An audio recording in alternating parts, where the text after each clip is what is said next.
বন্ধুরা, আমাকে ইলিশ মাছ দেখাতে নিয়ে যাচ্ছে ওই দাদা। বড় ইলিশ নাকি আছে দেখি। আমি তো মূলত ইলিশ মাছ কেনার জন্য এসেছি ফ্রিজে। এই ফ্রিজের মাছ নেবো, এইভাবে নেবো না দাদা, এই মাছ নেবো না, এই মাছ নেবো না। অনেক আগের মাছ, গেল বছরের মাছ, 1 বছর 2 বছরের আগে ইলিশ মাছ ফ্রিজে রেখে দেয়, সেই মাছ তো আমি কিনবই না।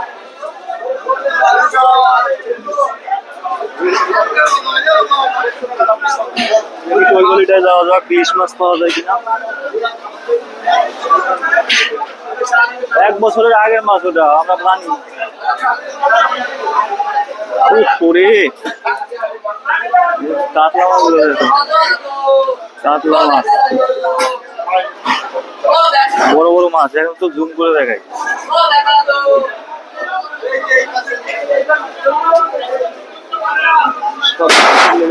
মাছ রয়েছে এখানে, না আসলে বন্ধ বলে হয়ে যেত রয়েছে।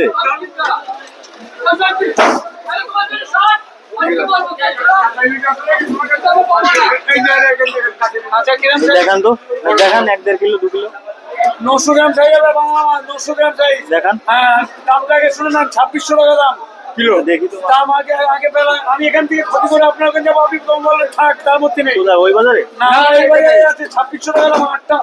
7টা মাছ আছে 2600 টাকা দাম। কাঁচা মাছ পুরো নষ্ট করে দিল। বাংলা মাছ 2600 টাকা কিলো, কাঁচা মাছ 900 গ্রাম আছে, 7টা মাছ আছে 2600 টাকা কিলো। বাংলা মাছ কালকে এসেছে।